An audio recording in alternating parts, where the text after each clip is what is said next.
bienvenue sur ce plateau TV consacré aux As de la franchise, version RSE, sociale, sociétale, environnementale 2025.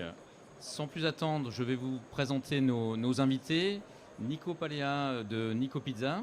Bonjour. François Xavier Avatar du cabinet Lefebvre et Jean Sampère de Franquet International. Nous sommes donc ici pour parler, pour vous présenter la nouvelle configuration, le nouveau programme des As de la franchise.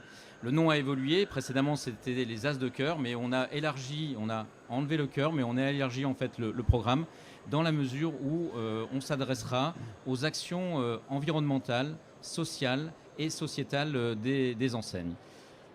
Et donc, petit historique en fait des As de la franchise, ça a été créé à l'époque par Jean Sampère il y a quelques années. C'était consacré exclusivement aux actions sociales des entreprises. De brillants et très connus lauréats ont été récompensés. Guy Hockey Immobilier, Master Franchise de McDonald's au Maroc. Nous avions aussi la Pizza Nico et on aura un témoignage, ou encore Yves Rocher aussi pour différentes actions, et on y reviendra.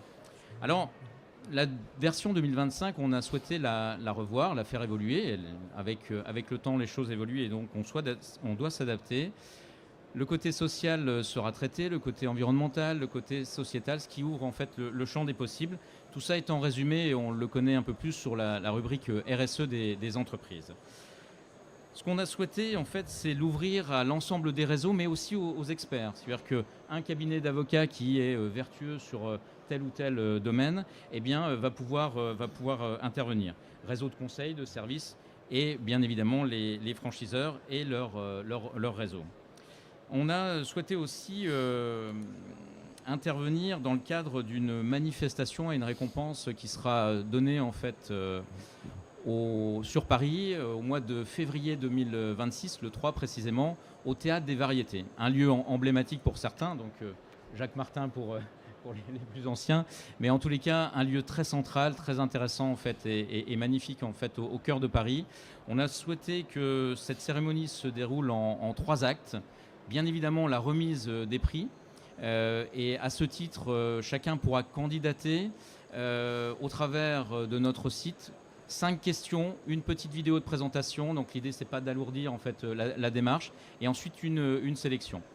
Premier temps, donc c'est bien sûr la remise du trophée, on y viendra. Le deuxième temps, en fait, on aura pour cette soirée un parrain assez connu dans le domaine des exploits, de l'aventure et de l'environnement. En l'occurrence, j'ai cité Bertrand Piccard, qui nous fera le plaisir et l'honneur en fait, de parrainer cette soirée. Il y aura un prix d'ailleurs Bertrand Piccard. Et ensuite, le deuxième temps de la soirée après les prix, ce sera une conférence de Bertrand sur l'aventure de projets, on y reviendra, qu'il a fait, et surtout des projets qui n'étaient pas atteignables selon chacun et que lui a relevé, que ce soit Solar Impulse ou d'autres projets. Et puis le dernier temps, c'est un temps de convivialité avec un cocktail où on pourra bien sûr échanger entre lauréats, entre réseaux, entre experts, en gros le monde de la franchise et des réseaux. Pour vous reparler quelques minutes de Bertrand, Bertrand a été le premier à faire le tour du monde en ballon avec Breitling Orbit 3. Bertrand, à l'issue de ce tour du monde en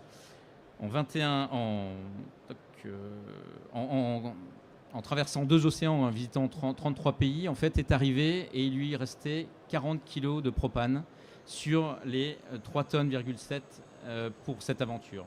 Et il s'est dit à quelques heures près, j'étais vraiment dépendant des énergies fossiles. Et là est venue l'idée, en fait, quelques années plus tard, de construire en fait Solar Impulse. Solar Impulse est un avion solaire qui a fait le tour du monde sans énergie fossile et simplement alimenté en fait par le soleil. Donc, et Bertrand en fait prépare une nouvelle aventure avec un ballon dirigeable qui va être recouvert en fait de 3500 mètres carrés de cellules photovoltaïques. Et là en fait, il rejoint le côté ballon avec les énergies renouvelables. C'est à la fois un aventurier. Ça nous parle aussi en tant qu'entrepreneur et en tant que développeur d'enseigne, parce qu'en fait, il y a plein d'enseignements dans le fait de construire quelque chose qui n'existe pas. Et Nico, quand tu as démarré, je suppose que, eh bien, en fait, tu disais, mais quelle aventure? Et donc, ce fut une aventure. Donc, on pourra échanger, vous pourrez échanger. Ça, c'est la présentation de notre parrain de la soirée. Et puis l'ambition. Il faut toujours avoir de grandes ambitions, de grands rêves. Eh bien, au Franchise Business Club, on en a. Et donc, on a souhaité en fait avoir ce théâtre avec la possibilité d'accueillir 800 personnes. Ça veut dire qu'on va cibler un maximum en fait de candidats. Et le soir, en fait, devant un parterre d'experts, de franchisés, de franchiseurs, réunir et déterminer ces trophées. Donc ça, c'est notre ambition, notre aventure, et en fait, on va réussir à la relever aussi avec vous, et notamment par le témoignage en fait du passé. Avant de parler de ce qui s'est passé précédemment dans les éditions, eh bien, on va faire un petit tour de table où vous allez pouvoir vous présenter. Je commence par le lauréat d'une de nos dernières éditions. Donc, Nico, est-ce que tu peux te présenter ton groupe, ton développement? Je te laisse la parole. Nico Palea. Je vais me présenter, mais surtout je vais présenter notre concept, notre enseigne, la pizza de Nico. Aujourd'hui, une trentaine de restaurants, principalement dans l'est de la France, parce que c'est par là qu'on a commencé. Je vais peut-être raconter un peu nos débuts. Il y a 25 ans, en fait, cette année, nos 25 ans. Au départ, c'était pas du tout, je ne pensais pas du tout développer ça un réseau. Je ne pensais même pas ouvrir. Quand j'ai ouvert mon premier point de vente, c'était un tout petit local de 40 mètres carrés au nord de Strasbourg. J'imaginais pas derrière développer un réseau, même pas ouvrir un deuxième ou un troisième point de vente. Et donc aujourd'hui, nous sommes une trentaine de restaurants. Donc encore la moitié du réseau est situé dans l'est de la France. Par là, on a démarré parce qu'aujourd'hui, le développement, ça s'est fait comme ça par des opportunités, le cercle des amis, des connaissances. Mais on se positionne aujourd'hui comme un réseau national. Les dernières ouvertures sont Saint-Nazaire, Bayonne, Arras, bientôt Lyon, Poitiers. Donc voilà, on ouvre dans toutes les régions de France avec l'ambition de doubler notre réseau dans les 3 prochaines années et atteindre une centaine de points de vente dans les 5 prochaines années. Ok, merci Nico. Jean, tu fus à l'origine créateur en fait des As de cœur que nous venons de faire évoluer des As de la franchise. Est-ce que tu peux te présenter et puis présenter aussi la genèse et l'historique? Pourquoi à l'époque tu as décidé de créer ce trophée? Oui, donc je fais partie des anciens de la franchise, les dinosaures disent certains, puisque j'ai commencé en franchise en 1975. Je répète souvent 1975, pas 1775. Ne me vieillissez pas quand même. Et donc après avoir eu de l'expérience sur le terrain, j'avais créé acfranchise.com, qui est un des 2 sites les plus importants en matière de recrutement de franchisés, que j'ai vendu en 2017. Je me suis consacré au Franchise Business Club, que j'avais créé un peu avant, mais qui n'occupait pas la totalité de ma vie. Donc, pendant quelques années, jusqu'au Covid, je me suis occupé principalement du Franchise Business Club. Et là, il m'est apparu déjà avant que on ne mettait pas assez en avant les valeurs du cœur, les valeurs du courage et les valeurs du partage. Le cœur, c'est à la fois le partage et le courage. Et donc, il me semblait que la solidarité à l'intérieur d'un réseau, ça méritait d'être mis en avant, le cœur. Le courage pour créer cette entreprise, ça méritait d'être mis en avant, le cœur. Donc, c'est devenu les As de cœur de la franchise. Et Nico, il nous racontera après comment, mais il méritait tout à fait cette récompense. Et puis, voilà, j'ai voulu prendre ma retraite. J'ai cédé le Franchise Business Club à mon ami Martial, qui redynamise tout ça, parce que je m'étais un petit peu endormi quand même, il faut admettre. Et puis, à peine ayant cédé ça, bien, j'ai eu envie de faire autre chose que de me reposer. Je m'ennuyais, et puis j'avais l'impression de ne pas avoir terminé mon travail. Et pour faire court, eh bien, j'ai repris Afrique Franchise, les 10 sites, Sénégal Franchise, Maghreb, etc., Maroc, etc. Donc 10 sites de développement d'Afrique Franchise. Un site africafranchise.com qui commence maintenant pour la partie anglophone. Et là, je viens juste de reprendre avec son fondateur MiddleEastFranchise.com avec Saudi Arabia, avec les Bahreïn, etc., etc. Donc c'est une vingtaine de sites de développement de franchise et de recrutement de franchisés au Moyen-Orient et en Afrique. Super Jean. Alors quand on s'est rencontrés, tu m'as dit, écoute Martial, je veux un peu lever le pied, je suis heureux que tu reprennes et que tu rachètes le Franchise Business Club. Je vois que c'est vrai, mais en fait ça t'a donné beaucoup d'énergie pour reprendre d'autres aventures. Donc, 3 mois de retraite, ça m'a fait beaucoup de bien. On verra. Quand je rencontre Bertrand Picard, à chaque fois, il me dit non mais c'est le dernier projet. Et en fait là, il en relance un. Donc finalement, tu verras que le soir, vous aurez quelques atomes crochus et quelque chose à échanger. François-Xavier. Oui, bonjour et merci Martial de m'avoir invité. Donc François-Xavier Aguatard, je suis associé au sein du cabinet CMS Francis Lefebvre. Je dirige une équipe d'une quinzaine de personnes qui est dédiée au droit économique dans lequel vous avez le droit de la franchise. On est expert auprès de la Fédération française de la franchise. Nous conseillons les franchiseurs à la fois dans leur développement, dans les nouveaux franchiseurs qui vont se créer et puis ceux qui vont se développer et puis ceux qui sont déjà bien développés, qui ont 50, 100, 150 ou quelques milliers de franchisés pour de très très rares franchiseurs. Nous faisons malheureusement pour eux et heureusement pour nous leur contentieux, que ce soit devant les tribunaux de la République ou devant les tribunaux arbitraux, beaucoup de médiation.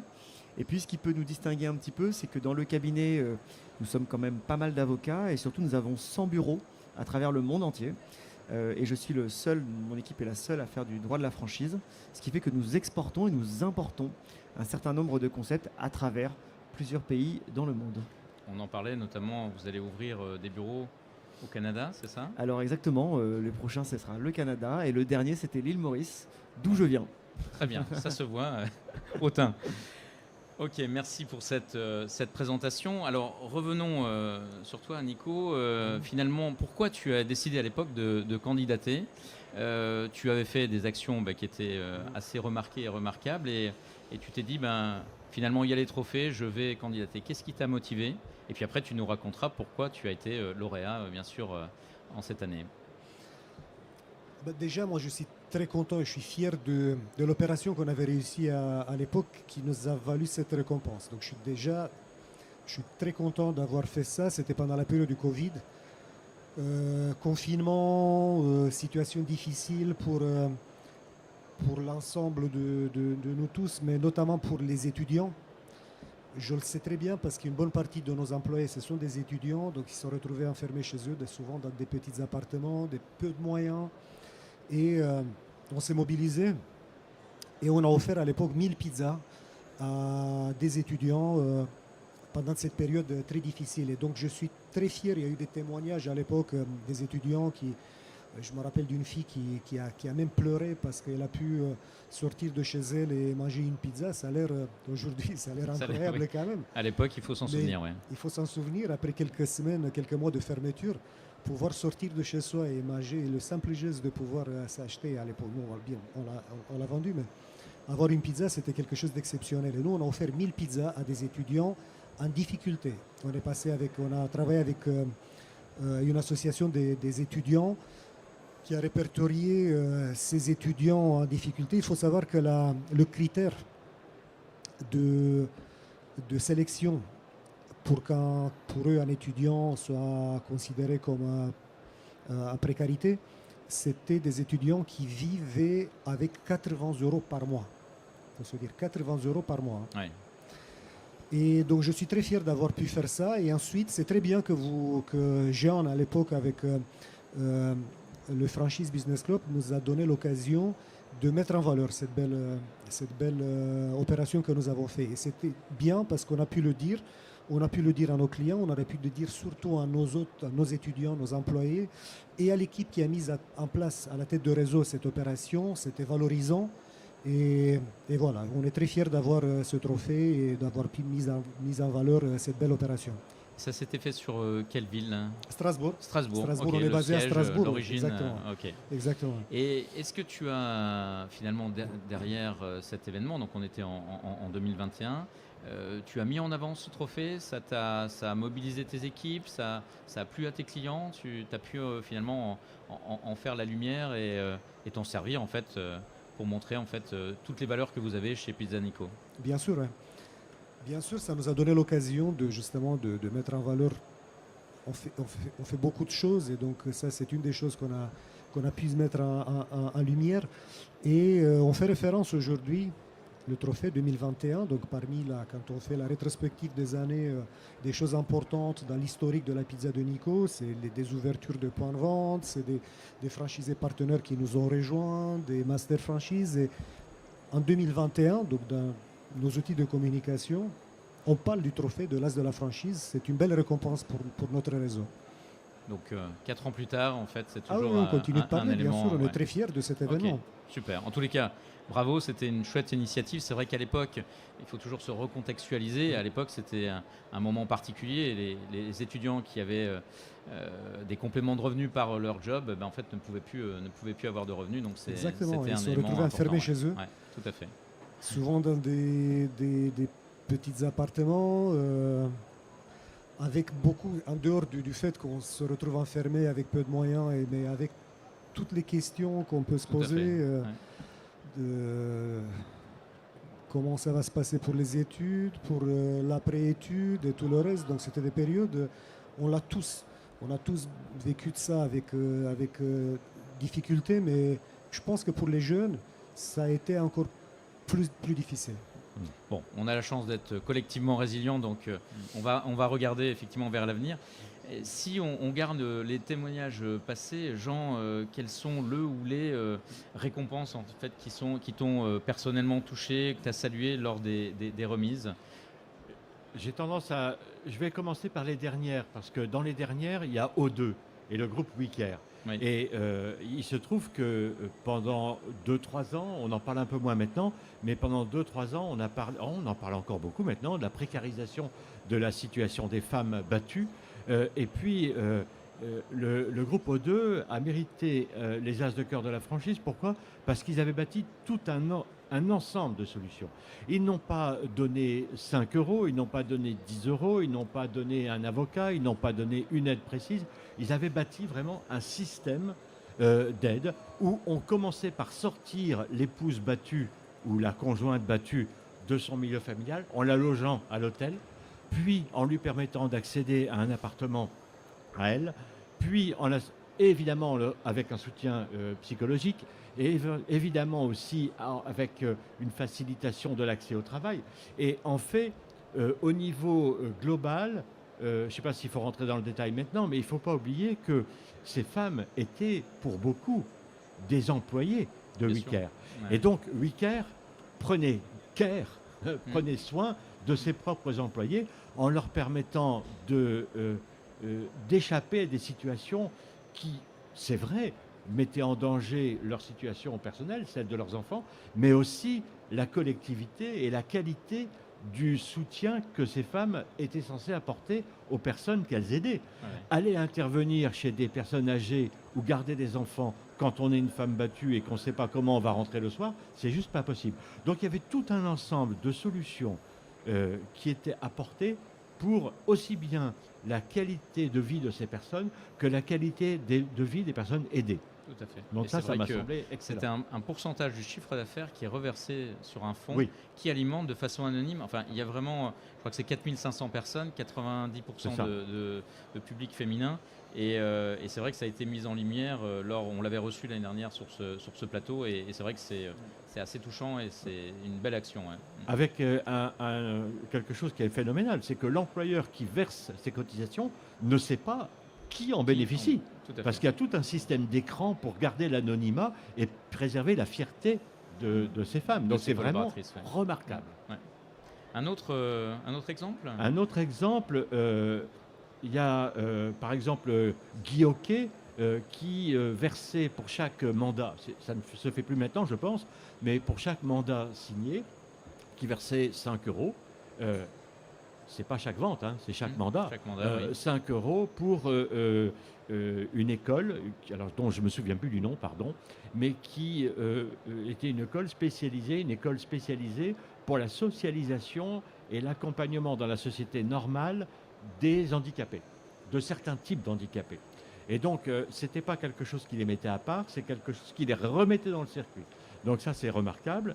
Et un dernier exemple, peut-être pour la route, avant de parler d'Yves Rocher, qui est un cas particulier, Oui. c'est Carrefour Carrefour qui fait la presse, la une de la presse pour énormément de choses, et qui, pendant les grandes inondations qu'il y avait eu en Belgique, avait sollicité sa clientèle avec le centime arrondi, hein, et ils avaient récolté 800 000 euros, c'est un truc phénoménal, je crois que c'est 800 000.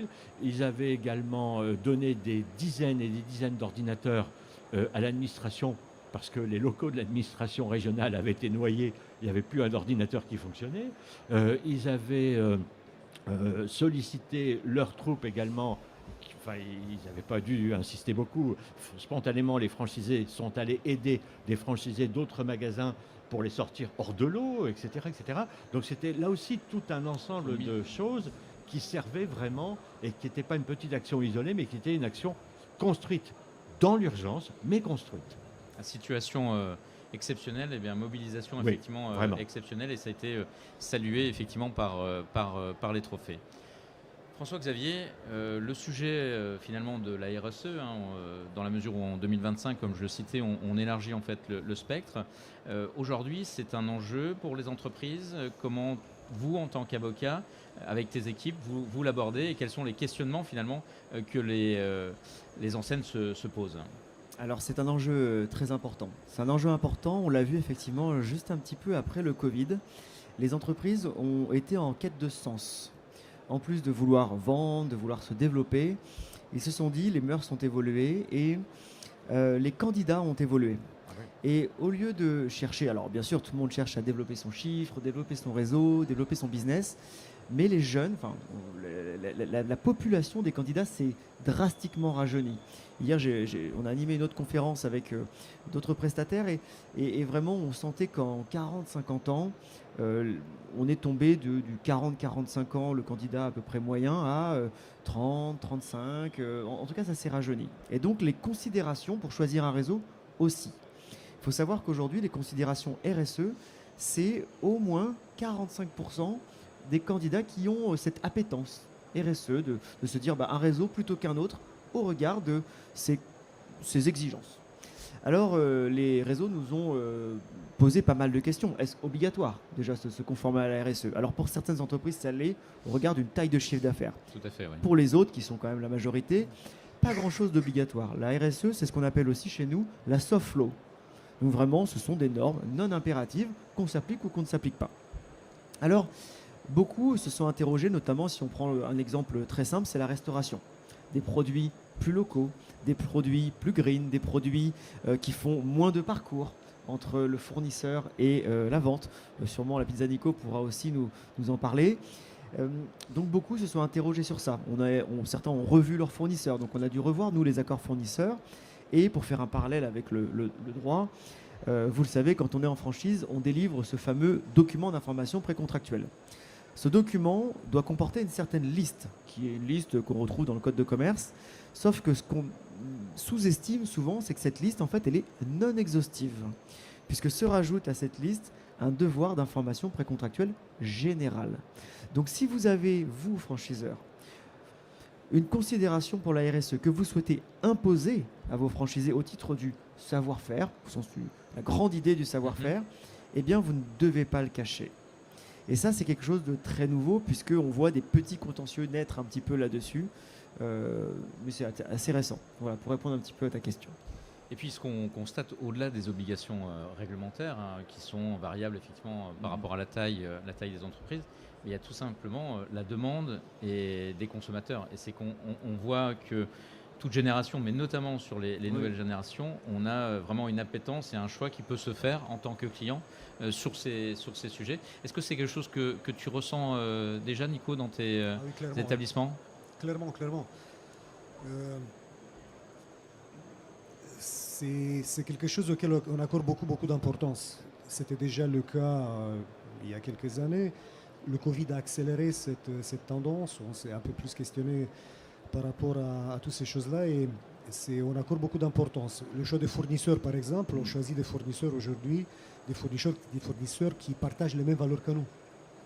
Le choix des ingrédients, la quasi-totalité de nos ingrédients sont France Italie et 100% Europe, donc on ne va pas plus loin. Notre mobilier, par exemple, c'est made in France. C'est du bois des Vosges. Hein. C'est du bois des Vosges. Une bonne ressource. Avec un menuisier alsacien qui nous fait tout ça. Là, bien sûr que tous les emballages aujourd'hui sont toute la boîte à pizza, par exemple, c'est du papier recyclable et aussi, on était les premiers à lancer une boîte à pizza réutilisable. C'est une boîte à pizza que les gens passent bien sûr, c'est pas du carton cette fois-ci, mais qui la passent dans la lave-vaisselle et qui reviennent chaque fois avec leur boîte à pizza, qui est logoté la pizza de Nico, et qui, à chaque passage, on leur offre 1 euro sur leur pizza. On encourage les gens, donc justement, de utiliser la boîte réutilisable.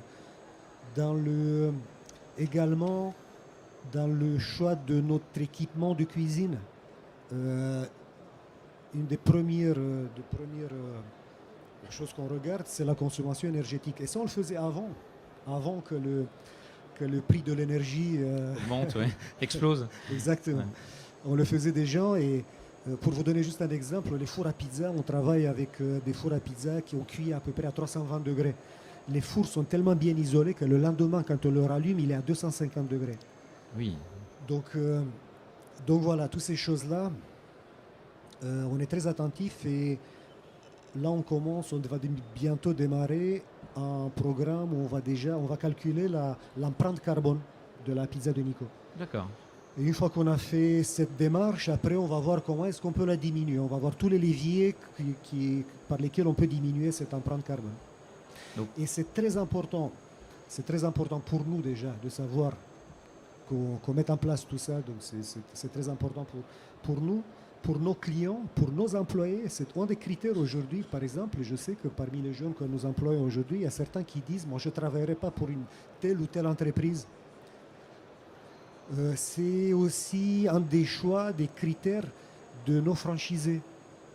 J'étais très surpris. J'ai eu plusieurs fois les cas d'un candidat à la franchise qui, avant de me parler de ce que ça va lui rapporter son restaurant, de la rentabilité, exactement, de l'impact. Exactement. Ouais. Donc on voit au niveau des salariés, à la fois dans leur quotidien, à la fois pour recruter des jeunes qui doivent choisir un job d'été ou de week-end, eh bien, c'est un critère.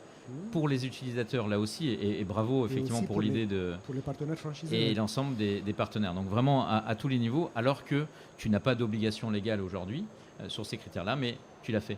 Et explique-nous, et notamment pour ceux qui nous écoutent, qui seraient un peu plus en retard que toi tu es très en avance. Tu as une personne qui a été recrutée pour ça, c'est toi qui donnes l'impulsion, tu as mobilisé, c'est un investissement, tu as mobilisé des énergies, voilà. Concrètement, comment ça s'est passé de l'idée à la réalisation? C'est un travail de toute l'équipe à tous les niveaux. Et effectivement, on a quelqu'un qui centralise ça, c'est un alternant qui a commencé en fin d'année 2024, et donc qui va faire ça pendant 1 an. Et ensuite, on est en train aussi de mettre en place donc, cette partie empreinte carbone et tout ça, c'est avec la BPI. On est accompagné par la BPI qui nous ont intégrés cette année dans ce qu'ils appellent un programme accélérateur de croissance. Ouais. Et un des volets de l'accompagnement de la BPI, avec de la consultance chez nous à la tête de réseau, c'est le volet RSE. En tous les cas, déjà, bravo. Donc, tu peux presque déjà recandidater parce qu'il y a tellement de choses. Et la boîte réutilisable, je trouve que c'est une belle idée, simple et néanmoins innovante.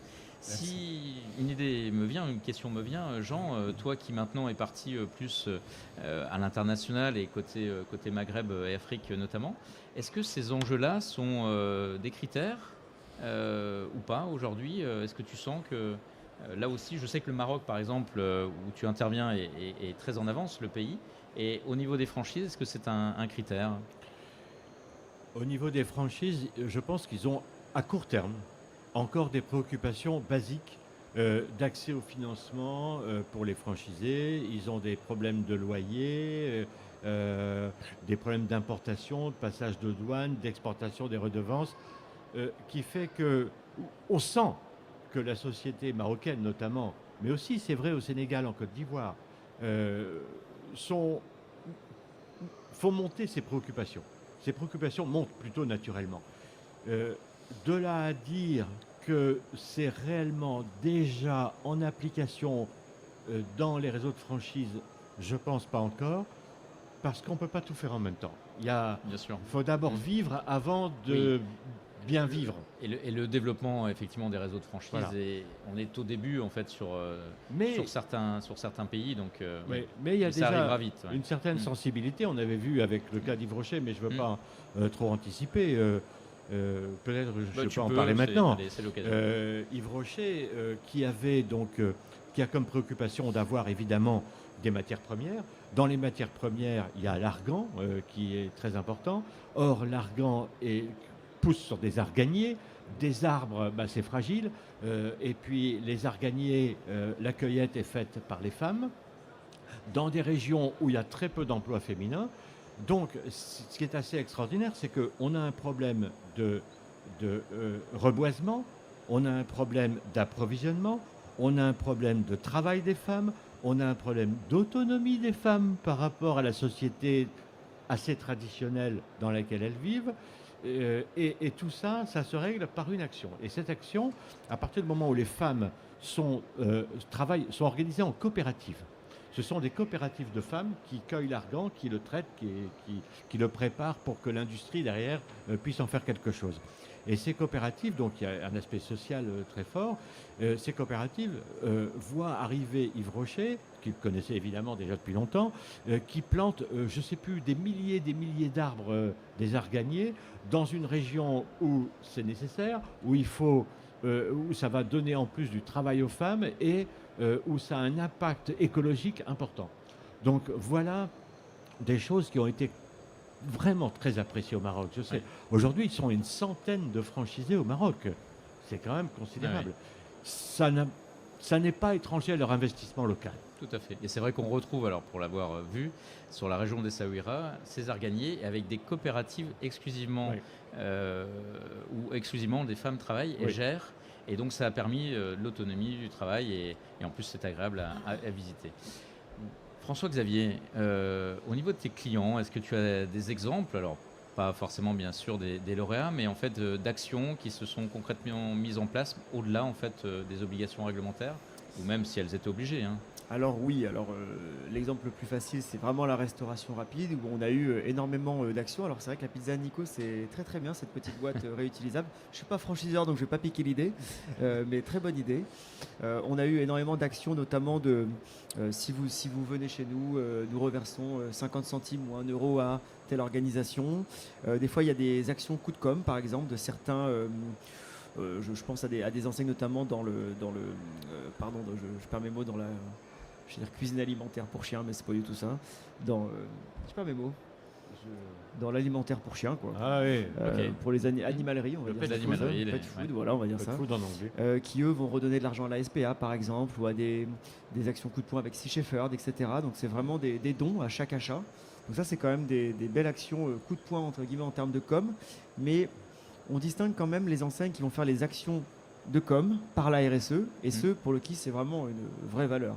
On a accompagné quelqu'un d'autre qui lui ne voulait avoir uniquement dans son assiette que des produits à moins de 30 km de chaque point de vente.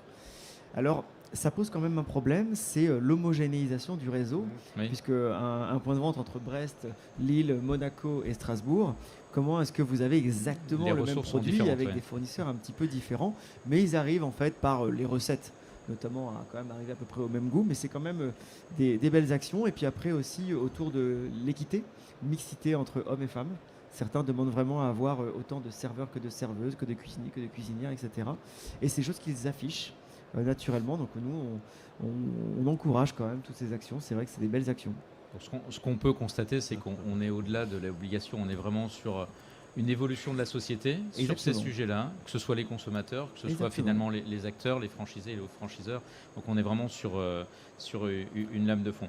Et c'est vrai que ce que je veux dire aussi sur les trophées, on souhaite récompenser ou mettre en avant même de petites actions. J'étais ce matin avec un franchiseur qui se développe. Il vient de signer son premier contrat de franchise. Et il me dit, ben voilà, nous, on a une personne qui a 27 ans, et nous, on a travaillé de telle façon à ce qu'on ne consomme pas de produits toxiques, qu'on soit que sur des produits naturels. Eh bien, je lui dis, tu vois, ça, la démarche, c'est-à-dire que dans le concept même de sa franchise, il l'a intégré, parce que pour lui, c'était naturel. Et quand je lui posais la question, je lui parlais des trophées, il me dit, ben oui, mais bon, c'est normal, c'est naturel. Je dis, mais il faudra candidater parce que des petits pas, des petites choses doivent être mises en avant. Et on peut avoir, mais je veux dire, on ne souhaite pas qu'il n'y ait que des entreprises très fortement engagées sur des démarches RSE qui sont importantes, qui sont obligatoires ou non, voire même sur de la certification. Des petits pas, des petits signes, des exemples. Reprenons, qui est un superbe exemple de la boîte recyclable et réutilisable surtout. C'est ça qu'on veut mettre en avant. Et dans les trophées, sur ces 3 thématiques, plus le coup de cœur de Bertrand Piccard, on aura finalement une segmentation par type d'enseigne. C'est-à-dire que les très jeunes enseignes, les enseignes de moins de 2 ans, les enseignes plus anciennes, avec plus ou moins de moyens. C'est-à-dire qu'en fait, c'est vraiment ouvert à chacun, et ça nous permettra en fait de mettre en lumière même des actions toutes jeunes, toutes nouvelles. On a parlé effectivement de belles marques comme Yves Rocher, mais voilà, l'idée c'est d'ouvrir très fortement. Donc n'hésitez pas bien sûr à candidater, c'est ouvert à partir de cette émission sur notre site, et puis nous communiquerons bien sûr auprès des enseignes. Petite réaction sur l'idée d'inviter Bertrand Piccard, qui n'a rien à voir bien évidemment avec le monde de la franchise, mais le côté défi, le côté aventure. François-Xavier, qu'est-ce que ça t'a inspiré lorsque je t'ai informé ? Moi j'adore, parce que c'est le côté challenge. Le côté challenge, et on voit aujourd'hui quand même que les entreprises, et notamment les franchiseurs, sont remplis de challenges. On le voit, le monde a totalement évolué, que ce soit sur les candidats, sur le maillage territorial, sur les prix. Donc c'est vrai que inviter Bertrand Piccard, je trouve que ça a beaucoup de sens aujourd'hui dans ce que deviennent les franchiseurs. Donc, ok, super. D'autres réactions sur Bertrand que vous connaissiez ou non peut-être ?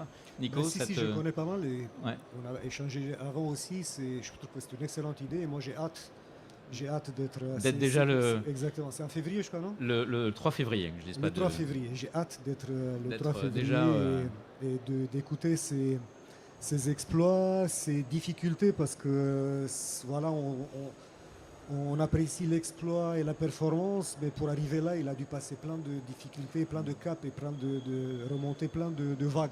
Il nous racontait, il le fera certainement encore mieux que moi bien sûr, sur son tour du monde en ballon, il échoue 2 fois. Et il fait la course avec, j'oublie aussi les noms, le patron de Virgin, qui lui aussi en fait échoue aussi, mais c'est le premier qui va réussir.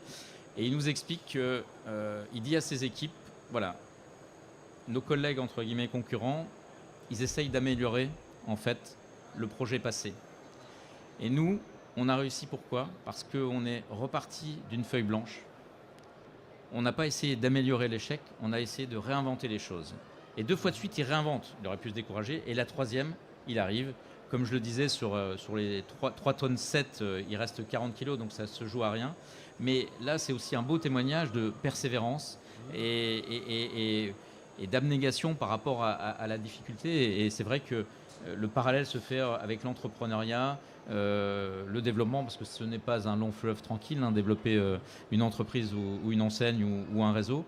Mais donc c'est pour ça qu'on a souhaité vraiment le faire découvrir à ceux qui ne le connaissent pas, et puis le faire redécouvrir à ceux qui le connaissent. Voilà l'idée. Finalement, sur les enjeux, qu'est-ce que vous verriez aussi par rapport à ce trophée, le fait d'avoir élargi donc à la RSE, qu'est-ce que vous imaginez que ça peut faire en termes de résonance sur certains de vos collègues, est-ce que l'idée est bonne, ou est-ce que nous aurions... Je fais du brainstorming en même temps, même si les décisions sont prises, mais où est-ce que nous aurions dû rester que sur une partie ? Jean, toi qui es à l'origine, comment tu vois cette évolution ? Toutes les idées qui ne sont pas les miennes sont mauvaises, par définition. Ça, c'est connu. Mais après, tu sais reconnaître les bonnes idées. Et après, je dois reconnaître que c'est une excellente chose. Bon, il y a 2 choses, en fait, que je voudrais dire. Il y a une première chose, c'est que déjà, naturellement, même si ça s'appelait les As de cœur de la franchise, le côté social, sociétal de O2, de Carrefour, de Yves Rocher, écologique, etc., dépassait largement le cadre de la charité, entre guillemets. Tout à fait. Donc, le choix que tu as fait, que vous avez fait, d'élargir, à mon avis, s'imposait. Je ne sais pas si j'y aurais pensé, mais en tout cas, ça paraît tellement logique après. Et il y a une autre chose que je voudrais dire, même si je dévie un petit peu de la question, c'est qu'il y a des gens qui auraient mérité d'être aidés et qui ne sont pas nés au bon endroit au bon moment. Et je pense notamment à un concept qui s'appelle notre basse-cour. Basse-cour, c'est des poules pondeuses. Eh bien, ce concept a échoué en développement de franchise parce qu'il n'était pas dans un écosystème d'agriculture propice au développement d'un réseau. L'individualisme des agriculteurs, le relatif classicisme des chambres d'agriculture et du métier, les syndicats, qui ont leur propre façon de faire, n'ont pas encouragé ce système. Et ce système, qu'est-ce qu'il était? Eh bien, on critique aujourd'hui les poulaillers géants, leur impact écologique, etc. Donc imaginez un poulailler de taille modeste, qui est en dessous des critères qui définissent la dangerosité sur le plan écologique. Imaginez que ça permette, dans un milieu proche des villes, mais rural, complètement rural, mais proche des villes, de faire travailler une personne à mi-temps ou à plein temps, ou l'épouse de l'agriculteur, proche de ses enfants, proche de sa famille, avec cette possibilité de travailler à domicile, à la maison, dans un milieu rural, avec un cercle de clients qui, avec 30 km autour de l'unité, Vraiment suffit largement. Proximité. On est en super local, et avec des commerçants, des restaurateurs qui sont fiers de dire, mais nos poules, elles pondent là-bas.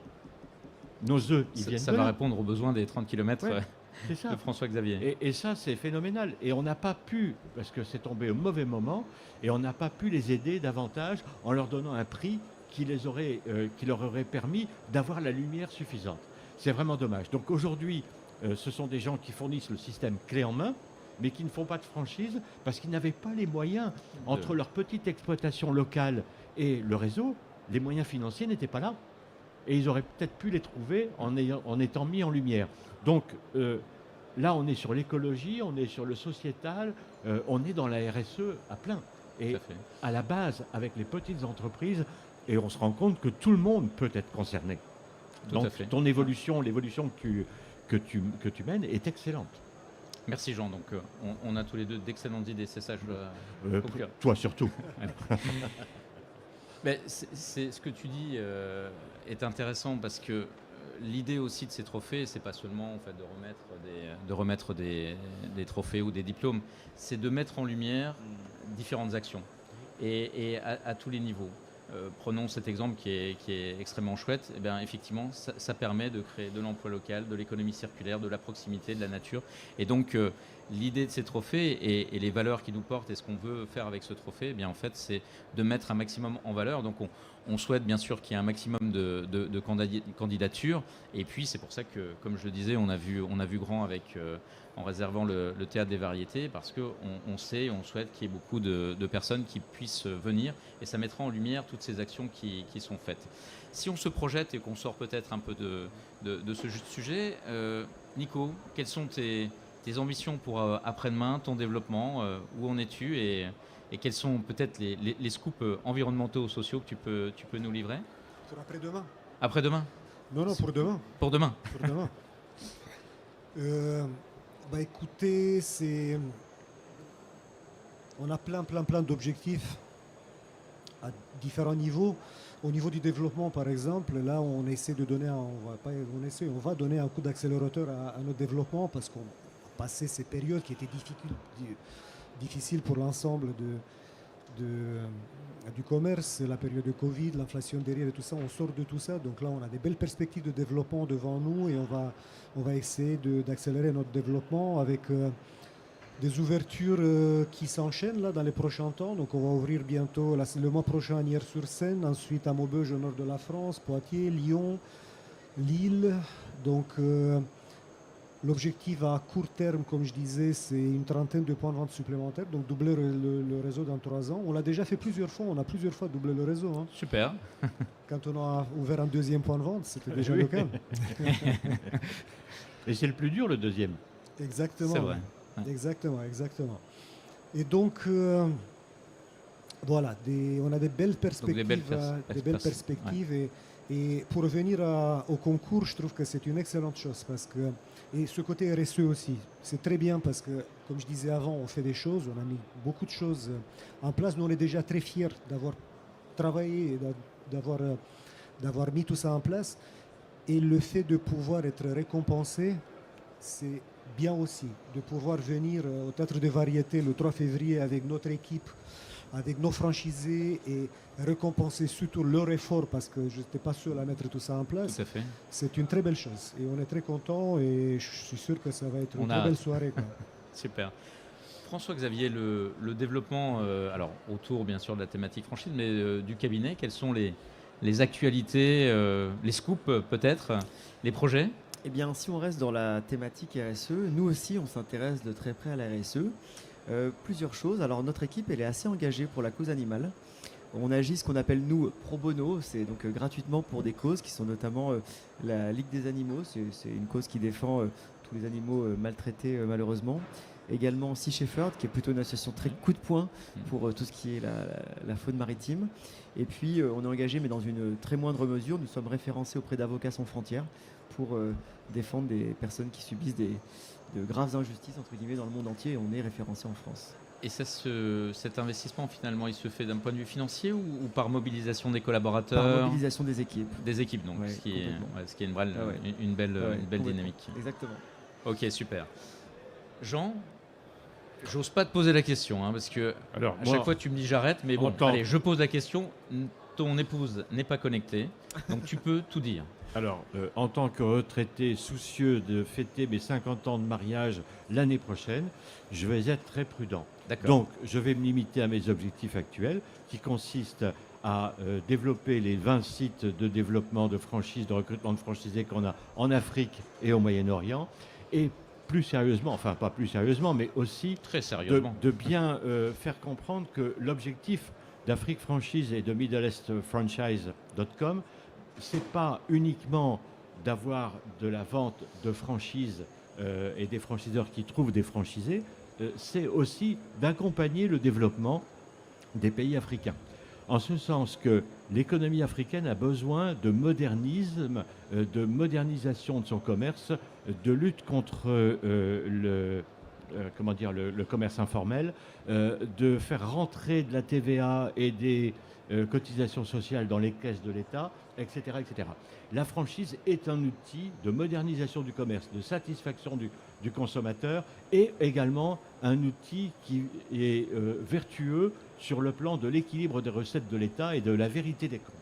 Ça, c'est le premier point. Le deuxième point, c'est que nous voulons continuer à former, on a commencé largement depuis 2015 avec le soutien du gouvernement américain, l'ancien gouvernement, pour la formation des franchiseurs et des franchisés en Afrique.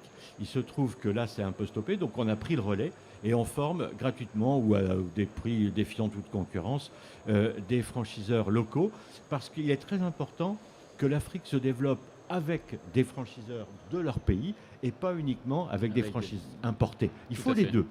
Les franchises importées sont capitales pour montrer l'exemple, montrer le chemin et stimuler la concurrence. Et croyez-moi, les concurrents locaux sont parfaitement capables de débaucher les cadres et les employés des franchises étrangères pour accélérer leur développement.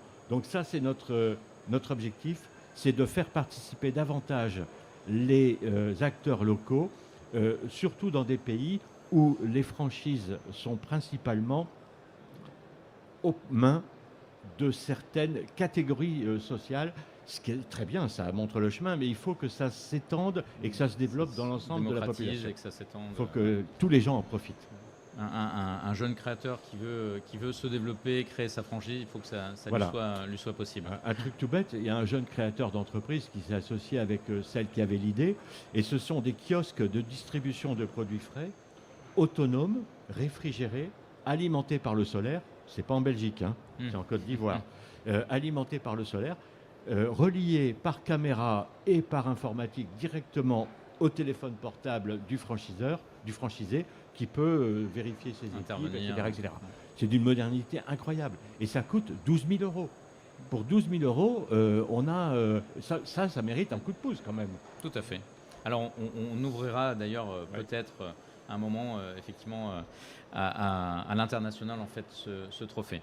On arrive presque au terme de cet échange, de cette table ronde. Donc, avant de vous remercier, je vais redonner les grands éléments de ce rendez-vous. Donc, à la fois la date, le 3 février 2026, date de remise des trophées. Le 16 mars, aujourd'hui, donc lancement officiel des trophées. Le 31 octobre, pardon, c'est la date limite pour répondre. N'attendez pas la date limite. Essayez de répondre très facilement de candidater via notre site. Vous verrez, c'est très simple. C'est 5 questions, une vidéo de 3 minutes qui peut être faite sur son smartphone. On explique le concept et puis après, si on a des questions, on peut revenir vers vous. Mais l'idée, c'est de ne pas alourdir la démarche, c'est que ça soit très simple et à la portée de tous. Il n'y a pas besoin d'avoir un service com, ça peut être une enseigne qui vient de se lancer. On a voulu faire les choses très simplement et de façon digitalisée. Et puis au mois de novembre, donc, sous la présidence de Bertrand Piccard, donc, on déterminera les lauréats.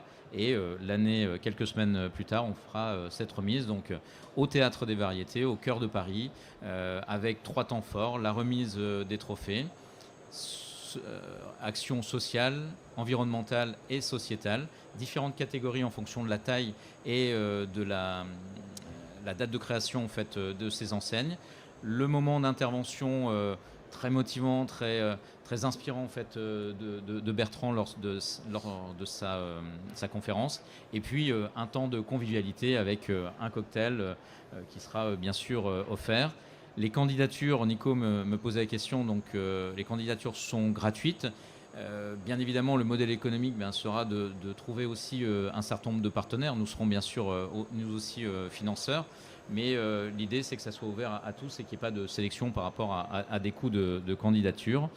Voilà globalement les éléments. Donc je vous incite tous et au travers du témoignage qui a été fait et je remercie en fait Nico, je remercie Jean et François-Xavier. Avant de vous laisser peut-être un mot de conclusion. Donc voilà, rendez-vous pour la remise sous les feux des projecteurs de ce magnifique théâtre le 3 février 2026.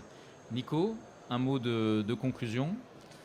Martial, je voulais te remercier donc, de me donner l'occasion de présenter notre enseigne. Et comme je disais avant, j'ai hâte d'être le 3 février. Super. Jean. Moi, je mets beaucoup d'espoir dans cette évolution et c'est un espoir très confiant. Je veux dire, ce n'est pas juste une vague espérance. Donc, ça me paraît vraiment très positif. Et puis, comme tu le sais, je suis très attaché aux notions de partage, de responsabilité sociétale. Donc, je suis très content que tu aies pris le relais et que tu donnes plus d'ampleur à ce concours qui était modeste dans le Franchise Business Club ancienne formule et à qui tu donnes une nouvelle dimension. Donc, c'est super. Mais étant dans le milieu de l'immobilier, de l'environnement et de la construction, il faut de belles fondations fortes pour pouvoir construire. Donc, on s'est appuyé sur tes fondations et pour développer. François-Xavier. Eh bien, Martial, déjà merci de m'avoir invité et vraiment pour conclure, on est vraiment fiers d'être partenaire des As de la franchise parce que ça récompense un trophée que très peu récompense finalement parce que c'est souvent invisible. C'est vraiment la RSE et on est vraiment fiers d'être associés à ça. Eh bien, merci à tous. Donc, les As de la franchise portés par le Franchise Business Club appartenant au groupe Avinim. Merci à tous et à très bientôt. Et rendez-vous, vu l'impatience de Nico, rendez-vous très vite au 3 février. Merci à tous. Merci. Merci.